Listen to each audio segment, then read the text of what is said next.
Hello, welcome back to another hair talk video. Today I'm going to be answering a question that I got not too long ago, and I've been slacking with answering it, but I finally have the answer, and it is, how do I keep my hair ends looking so thick and healthy? Which is such an excellent question, and I would say that this has been always a prime focus and goal since becoming natural, considering this is what my hair used to look like, and now this is what it looks like. I will show you in real time what my ends look like. So they look like this. It has been about 5 or so months since my last trim, and I only took about an inch off. I trim my hair myself. My hair is 100% natural. There are things that I do, however, and that I make sure to continuously do, and I put conscious effort and thought into doing to maintain the look of it being thick and healthy. So if you're interested, stay tuned. So I have about 9 things that I do. The first one is regular trims. So about every 3 to 5 months, with 5 or 6 months being the max amount of time that I will go between trimming my hair. And I trim my hair myself. I use hair cutting shears. I get mine from the beauty supply store. You can get them from like Walmart or Amazon. I will link the ones that I use in the description box below. For me, I do a straight blunt cut, so straight across as best as I can. It's just easier for me to maintain compared to trying to cut layers and all these different types of angles and styles in my hair, and then risk having my hair look noticeably uneven from side to side. So straight across by myself. And then on times where I don't want to do it by myself, I'll get someone like my mother to help me clean up the ends. And not only do I choose to do a blunt cut because it's easier for me to maintain in between the times I trim, but having your hair be all one length gives the visual appearance of the hair actually all being one length and thicker and fuller, compared to if you have a lot of layers and angles in your hair. When it comes to looking at like the bottom portion of your hair, it's going to be a little bit more noticeable if you have split ends or if there's some unevenness in your hair. So I just like to keep it all one length as best as I can, so when you are looking at the bottom portion of my hair, it does look really thick and healthy and strong. So it's an optical illusion, guys. Number 2 is the color. For me, I find that darker hair looks, not saying it is, but darker hair looks, it gives the appearance of being healthier compared to lighter shades. And I say this because I have had my hair colored brown, red, I've had highlights, and all the times that I've had a color in my hair other than black, because I do choose to dye my hair jet black. I use regular box dye from the store, nothing fancy. When your hair is a color, it looks a little bit, sometimes, because the color is fading, a little bit drier, a little bit more frayed out, as that bright, vibrant pigment from the dye does start to fade over time and get washed out, compared to when your hair is dark, all one color, dark. It's harder to spot dryness. It's harder to spot unevenness, I think, in my opinion. Let me know for people who have had a variety of hair colors before in the past. When do you feel, what color do you feel your hair looked the healthiest? So the third thing that I do to keep my ends looking thick and healthy is I try my best to keep the hair ends tucked away as much as possible. So I try not to wear my hair down and out like this unless I really, really want to, or I'm going to work, or I know I'm not going to be doing a lot of movement or activity. I'm not holding my son, so my hair can kind of just rest and be down and out with too much physical manipulation getting all up in it. When the hair is out and down, it's more likely to get tangled. It rubs against fabrics, whether it's wools or knits or cottons, anything harsh and abrasive our hair rubs against, causes friction, dries out the ends, causes tangles, causes breakage, and then gives the overall appearance that our hair is not as healthy as it could possibly be. And as much as we would like to say wear silk or satin shirts or pajamas or scarves or all of that all year round, we simply can't. Or have like sleeveless tops or tank tops and stuff like that where the hair is only touching our skin. Most of the time, for the majority of people, we're wearing clothes, and that fabric does have a negative impact on our hair ends, especially the longer your hair is. And I find that no one ever talks about some of the side effects of having long hair, but the longer your hair is, yes, your hair is going to get caught on buttons, zippers, jewelry, things like that. And when your hair gets caught, you got to take it out. And the action of taking your hair off of things or out of things where our hair gets stuck can cause breakage to our delicate hair strands, the strands that are the oldest and most prone to just snap, crackle, popping. The fourth thing that I like to do, and you guys can see that I clearly do if you've watched my videos, is alternate between styles so that the hair is braided or protected from over manipulation, whether that's from a blow dryer or combs or brushes or from styling. And I'll also like to mention, when it comes to the ends, be cognizant and wary of hair accessories that may look super cute but may rip or dry out our hair. That could be, for example, rubber band elastics. You can apply them to your hair and they're in great, fine, and sometimes they really stay and they don't break and pop off your hair.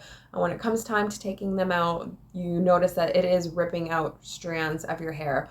Or those metal hair barrettes that you put into your hair and your hair gets tangled and wrapped around, and it comes to taking them out and your hair breaks. Scrunchies, hair elastics, ones that aren't, say for instance, silk or satin, aren't easy to glide out the hair or to be removed. So they can cause a lot of damage to our hair ends as well.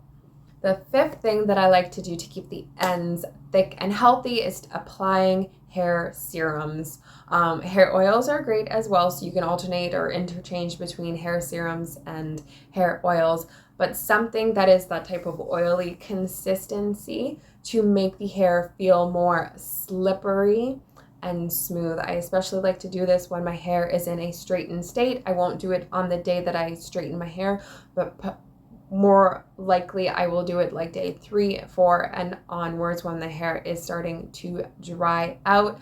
Having those hair strands be coated and flattened, nice and smooth and shiny, also gives the appearance of your ends looking thick and healthy. And of course, it's a great way to add extra softness, shine, and moisture to your hair throughout the week. Number 6, and I want to say this carefully, is that I do not apply shampoo directly to the ends of my hair, or not too often. So when it comes to shampooing your hair, as much as we get a lot of product buildup on our hair, the focus should be applying the shampoo directly to the scalp, getting it really worked into your scalp and your roots lathered up. And then as you are rinsing out that shampoo, that lather rinses down the hair shaft and cleans the hair that way, rather than applying the shampoo directly to the lengths and ends of your hair and scrubbing, more physical manipulation, more friction, direct dryness, rather than the byproduct of the shampoo moving down the length of your hair and cleaning it that way. But there are times, of course, when you're going to have styles that require a lot of heavy products, waxes, gels, creams, whatever it may be, or you just want to have a really good clarifying treatment, anything like that, and you want to make sure that you're not just super cleaning your scalp, you want to make sure you're cleaning the lengths of your hair so that the hair feels clean. You're giving the hair strands a chance to breathe. You're giving the new products that you're about to apply to your hair a chance to really perform the way they're meant to. So for the majority of the time, focus on applying the shampoo just to the scalp and roots, and then once in a while, periodically, shampoo the lengths of your hair. The 7th thing that I do, we're almost at the end, is making sure to apply conditioner or my hair masks to my hair very heavily, thickly, evenly, and making sure I'm giving the conditioner or the mask and those ingredients enough time to penetrate the hair and work to the best of their ability. I have low porosity hair. It's harder for products and ingredients to really get into the hair strands because my cuticles kind of lay flat rather than up. So I like to incorporate deep conditioning, let my body heat, warm up my hair strands, and penetrate into the strands. Keeping conditioner on my hair for 2 minutes is not going to do much for adding the smoothness to the ends and lengths of my hair. So I try to apply really, really thick, heavy layers and give it a chance to soak in so that the strands at the ends can get a chance to get that goodness. The 8th thing that I do is try to use a leave-in product that gives really good, long-lasting moisture for me.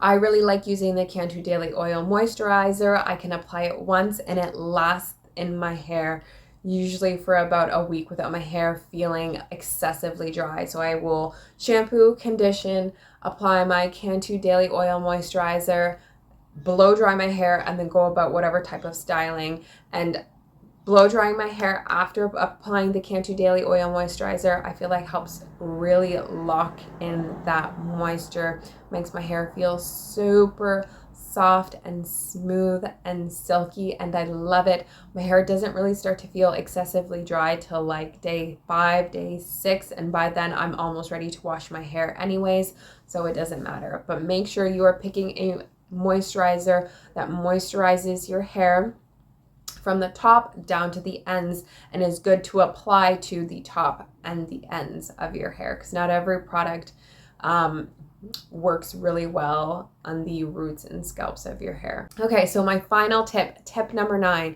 is if you find that you have unhealthy hair or your hair is sparse at the ends, or you are transitioning, whether you're transitioning from having heat damage or you're transitioning from perms and relaxers and you have multiple textures throughout your hair, find a style that will hide or mask any type of damage or sparseness or unevenness at the ends. I genuinely think that doing a braid out or a twist out or styling your hair in its natural form, if you have lots of curls or waves or coils, will help give the illusion that there is not a lot of evenness or not a lot of split ends, because there are so much twists and bends and waves and spots for the light that is hitting your hair to hide, and then some spots it's bouncing off, so it's harder to give the actual big picture